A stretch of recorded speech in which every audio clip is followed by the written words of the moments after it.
오늘 우리에게 주시는 하나님의 말씀은 전도서 11장 1절에서 6절의 말씀입니다. 너는 내 떡을 물 위에 던져라. 여러 날 후에 도로 찾으리라.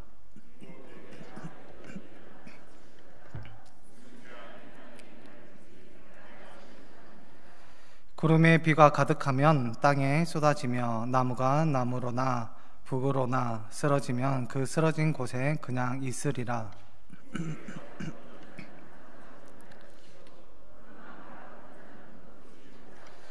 바람의 길이 어떠함과 아이 벤 자에 대해서 뼈가 어떻게 자라는지를 내가 알지 못함 같이 만사를 성취하시는 하나님의 일을 내가 알지 못하느니라.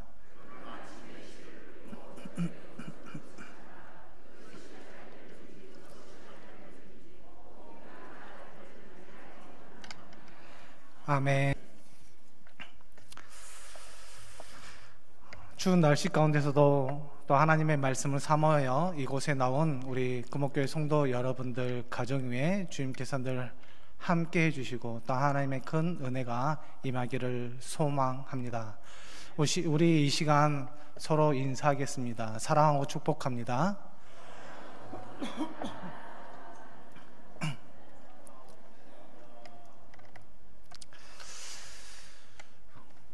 오늘 본문 말씀의 제목이 무엇입니까?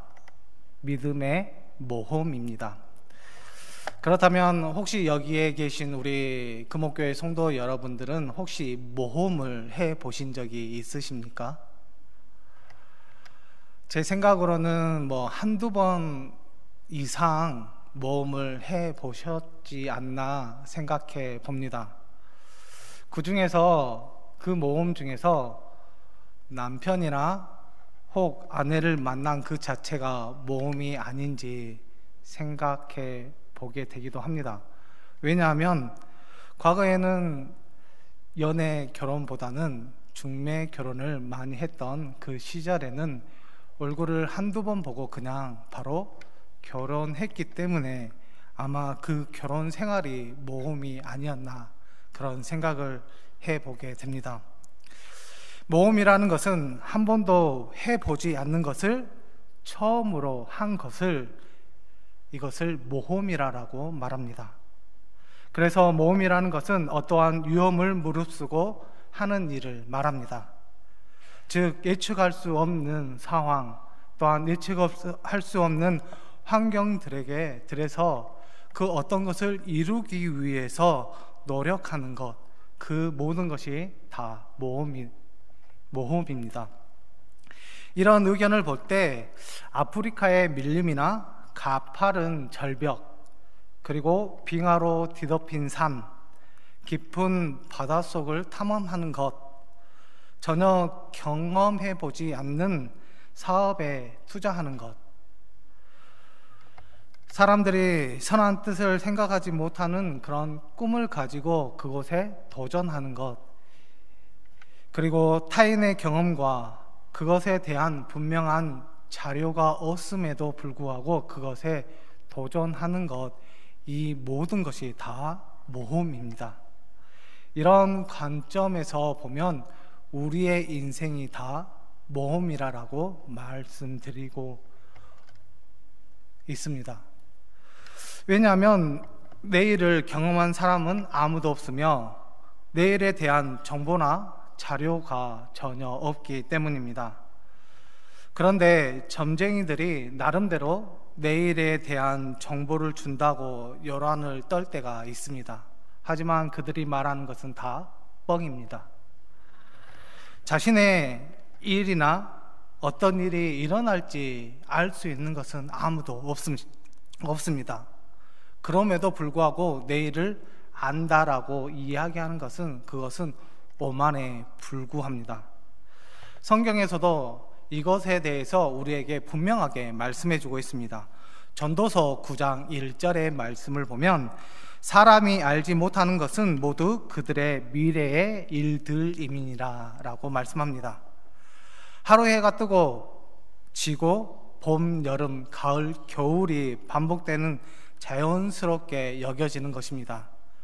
하지만 우리가 알 수 없는 내일을 매일같이 지금 맞이하고 있다라는 것입니다. 그래서 미래의 특징은 알 수 없다입니다. 오늘 본문 말씀에서도 내가 알지 못한다라고 분명하게 3번이나 말씀하고 있습니다. 2절의 말씀을 보면 무슨 재앙이 땅에 임하는지 내가 알지 못함이니라. 5절의 말씀을 보면 만사를 성취하신 하나님의 일을 내가 알지 못하느니라. 6절의 말씀에서도 이것이 잘 될런지 저것이 잘 될런지 혹 둘이 다 잘 될는지 알지 못함이니라 라고 분명하게 말씀하고 있습니다. 무엇 하나 제대로 알 수 있는 것이 없다라는 것입니다. 즉 미래의 특징은 예측할 수 없다입니다. 이것에 대해 잘 말씀해 주는 또 한 구절이 있습니다. 전도서 9장 11절의 말씀인데요. 우리 전도서 9장 11절의 말씀을 같이 우리 읽겠습니다. 시작. 내가 다시 해 아래에서 보니 빠른 경주자들이라고 선착하는 것이 아니며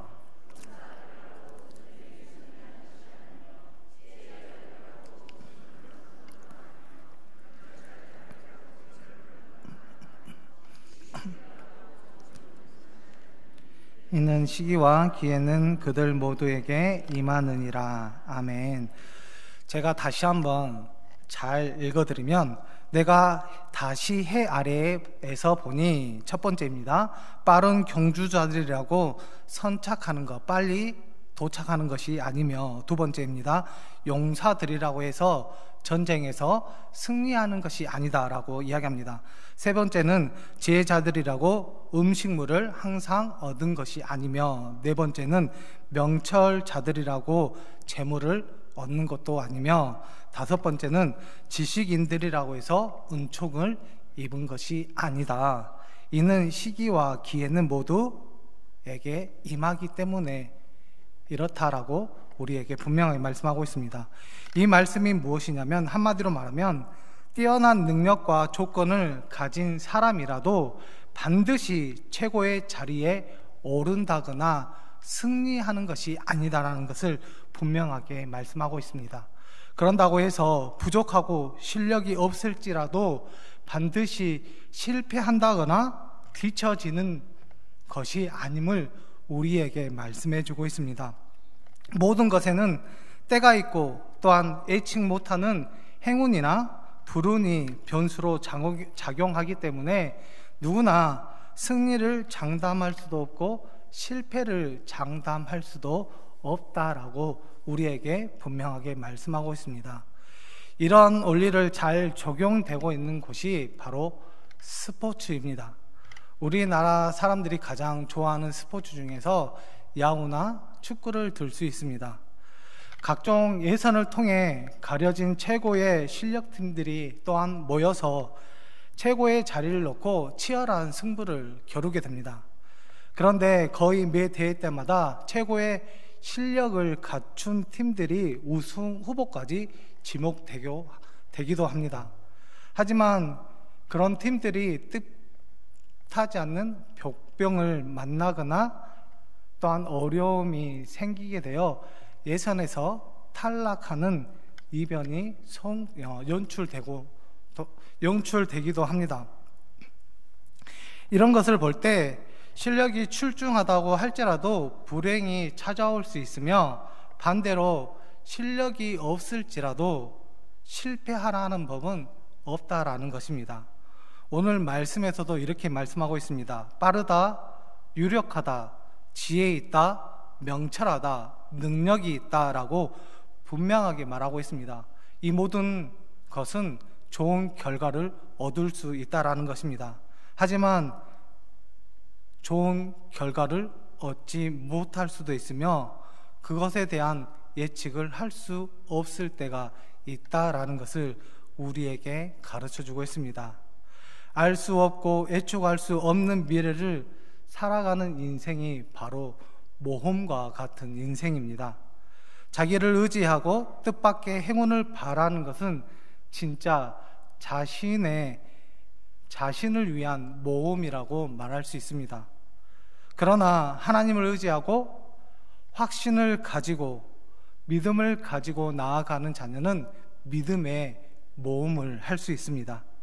믿음의 모험이라는 것은 미래의 주관자가 되신 하나님을 의지하며 살아가는 것을 말합니다. 믿음의 모험에는 반드시 하나님의 은혜와 사랑이 쏟아지게 되어 있습니다.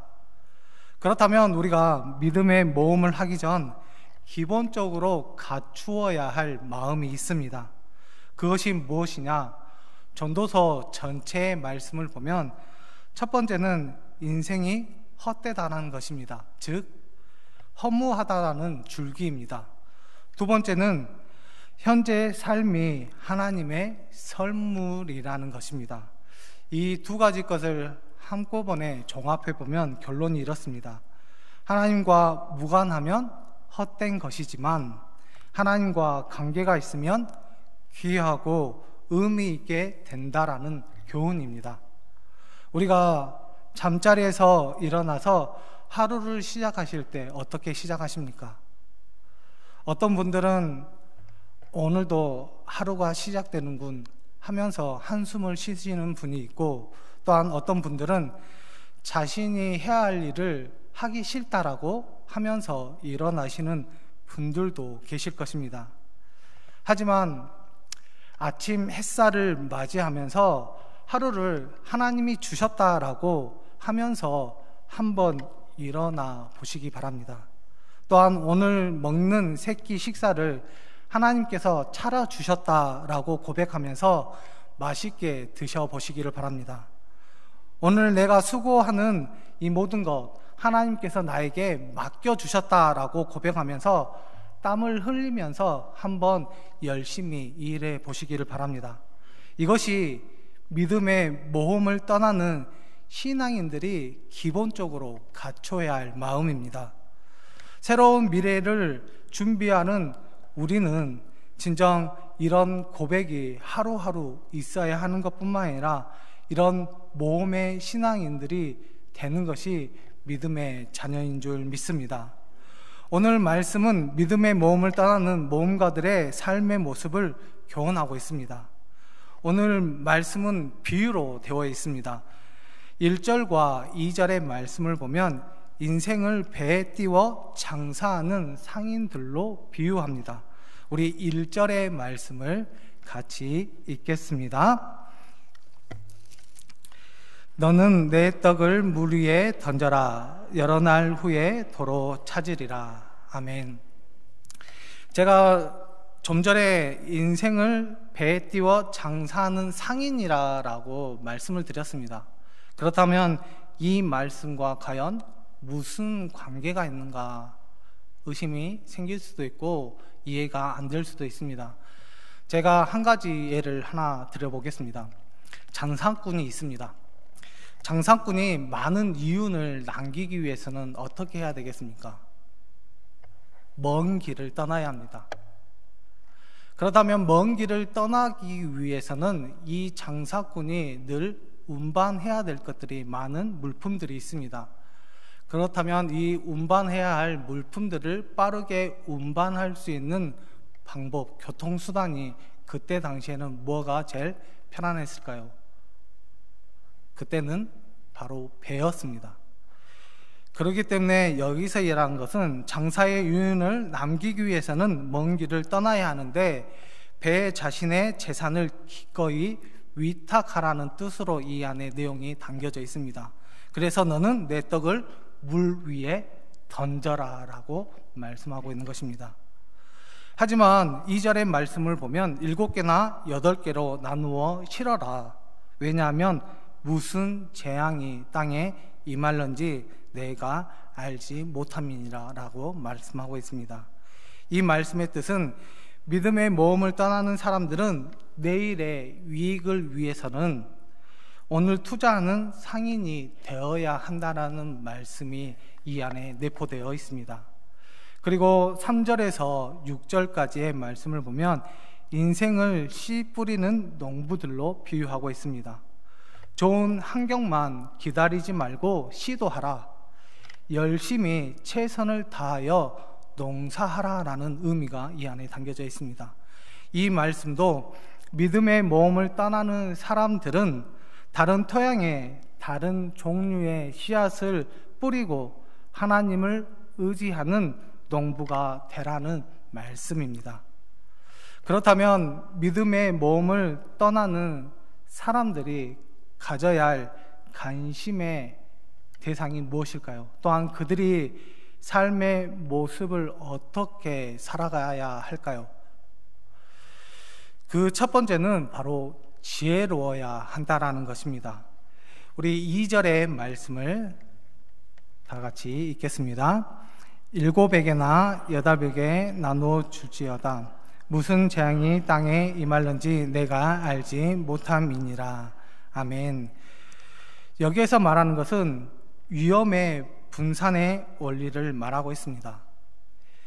예측하고 판단하여 위험을 최소화해야 한다는 것을 의미합니다. 믿음은 어떠한 환경에서도 꿋꿋이 버티며 나아가는 측면이 강조되어 있는 것이 사실입니다. 그런데 미리 기도로 준비하며 하나님이 주신 지혜로 위험을 예측하고 좋은 환경과 좋은 조건을 준비하는 것이 믿음의 측면이라는 것입니다. 단점을 붙들고 눈물을 흘리며 부르짖는 것도, 또한 장점을 붙들고 기쁨으로 준비하는 것도 다 중요한 믿음의 한 모습이라는 것입니다. 그렇다면 여기서 이야기하는 것은 이렇습니다. 우리의 믿음의 모습을 가지고 하나님을 의지하게 되었을 때 결국은 하나님께서 우리에게 지혜를 주신다라는 것입니다. 우리가 잘 알고 있는 요셉을 한번 봐보십시오.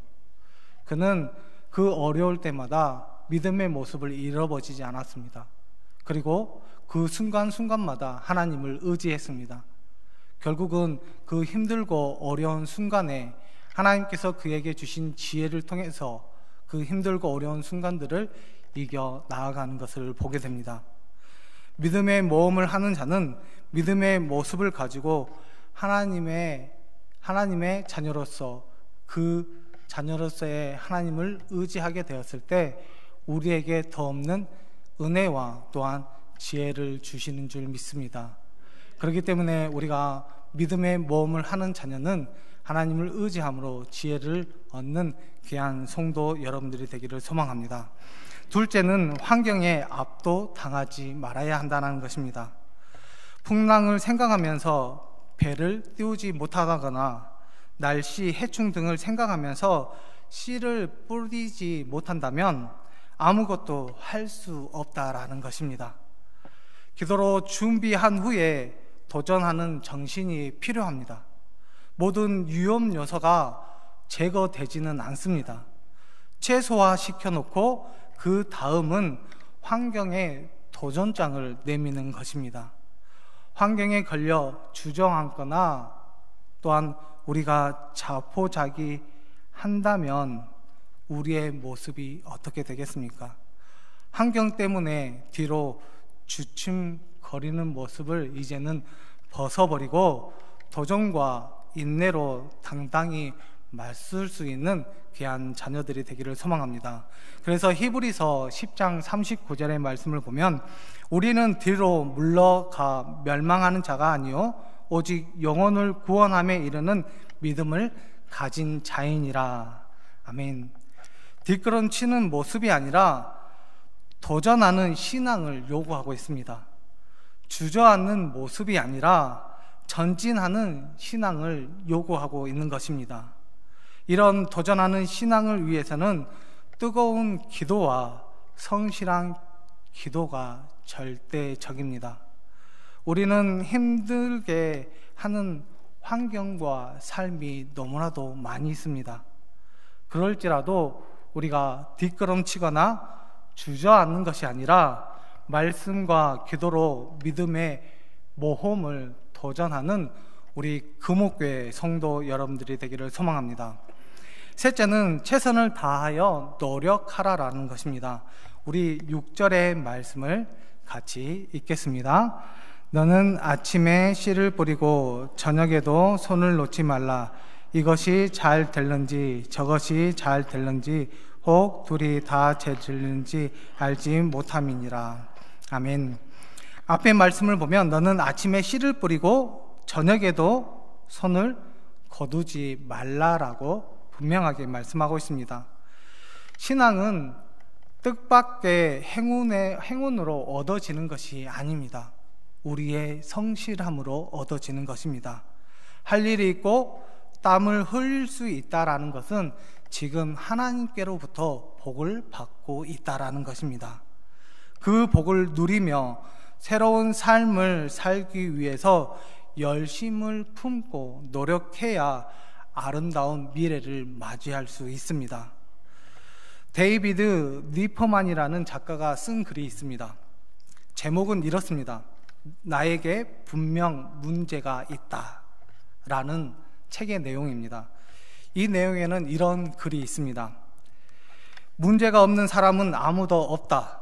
그러나 문제가 무엇인지 정확하게 아는 사람도 없다. 이 책에서 말하고 싶은 것은 인생에 빗나가는 데는 다 이유가 있다라는 것을 의미합니다. 특별히 그 중에서는 자신의 문제를 알고 있는 사람이 아무도 없을 뿐만 아니라 그것을 인정하고 발견하는 사람도 없기 때문에 그 인생이 빗나간다라는 것을 이야기하고 있습니다. 그 빗나가는 것에 대해서 총 77개를 이야기하고 있는데 그 중에서 제가 두 가지 문제만 제가 읽어드리겠습니다. 23번째 문제점은 초능력이나 텔레파시 같은 능력이 생기기를 바란다라고 사람들이 생각한다는 것입니다. 그리고 25번째는 문제가 생기면 저절로 해결되기를 바란다라는 마음을 계속 갖고 있다는 것입니다. 여기에서 말하는 것은 고민하지 않고 노력하지 않고 기도하지 않고 해결되기만을 바라기 때문에 인생의 많은 것을 잃어버리고 빗나간다라는 것을 의미하고 있습니다. 우리 2020년 한 해가 시작되었습니다. 2020년에는 믿음의 모험을 잘하는 우리 금옥교회 성도 여러분들이 되기를 소망합니다. 그냥 무관심하게 한 해를 맞이하고 보내야지라는 생각을 하지 말아야 합니다. 알 수 없는 일과 사건 때문에 우리가 두려워하지 말아야 합니다. 막연히 잘 되겠지, 그냥 잘 사라지겠지 라는 뜻밖의 행운을 바라지도 말아야 합니다. 우리가 2020년 하루하루를 하나님의 선물로 알고 소중히 여기시기를 바랍니다. 또한 2020년 하루하루를 하나님의 선물로 믿고 아름답게 갖고 가시기를 바랍니다. 2020년에는 함께 하실 하나님을 의지하면서 우리가 믿음의 모험을 한번 힘차게 출발해 보시지 않겠습니까? 우리는 하나님의 귀한 자녀들입니다. 우리가 그냥 자포자기로 그냥 믿음이 우리의 마음에 있으니까 라는 생각을 가지고 하나님께서 알아서 해결해 주시겠지라는 그 마음을 가지고 살아가게 된다면 우리의 믿음은 흔들리는 것뿐만 아니라 우리의 삶이 진정 하나님을 바라볼 수 없는 그런 자녀로 전락하게 될 것입니다. 우리가 믿음의 모험, 그 알 수 없는 것들이 우리를 힘들게 하고 또한 어려운 상황이 있을지라도 우리가 예수님을 의지하고 또한 믿음을 가지고 우리가 힘차게 나아가게 된다면 하나님께서는 우리에게 시시때때로 좋은 열매를 얻는 것뿐만 아니라 우리의 삶 가운데 늘 하나님의 은혜가 넘쳐 흘러날 수 있도록 우리의 삶을 인도해 주시고 또한 보호해 주실 줄 믿습니다. 우리가 믿음의 모험 2020년 한 해를 시작하는 이 시간에 우리가 믿음의 모험을 한번 시작하여서 하나님께 좋은 열매를 얻고 또한 하나님께 영광을 돌릴 수 있는 우리 금옥교회 성도 여러분들이 되기를 소망합니다. 기도하겠습니다. 하나님 아버지, 감사를 드립니다. 우리의 마음 가운데 주님께서 늘 찾아와 주시옵시고 또한 우리를 인도하여 주심을 너무나도 감사드립니다. 우리를 힘들게 하고 또한 어렵게 하는 것들이 많이 있습니다. 그러므로 말미암아 우리의 믿음이 흔들리고 또한 우리의 믿음이 또한 자포자기할 때가 너무나도 많이 있음을 고백합니다. 하지만 우리의 믿음이 더욱더 하나님 안에서 굳건하게 서 나아갈 수 있도록 도와주시옵소서. 우리가 하나님을 의지함으로 말미암아 이제는 그 믿음이 흔들리지 않고 2020년 한 해 동안 우리가 믿음의 모험을 잘 출발함으로 말미암아 하나님께 좋은 열매를 얻고 또한 하나님께 기쁨을 드릴 수 있는 귀한 하나님의 자녀들이 되게 도와주시옵소서. 하나님께서 우리에게 믿음을 허락하신 것 같이 우리가 진정 하나님을 더욱더 바라보고 하나님께 쓰임받을 수 있는 귀한 자녀가 되게 도와주시옵소서. 모든 것들 주님 앞에 맡겨드리오며 우리를 권하신 예수님의 이름으로 기도드리옵나이다. 아멘.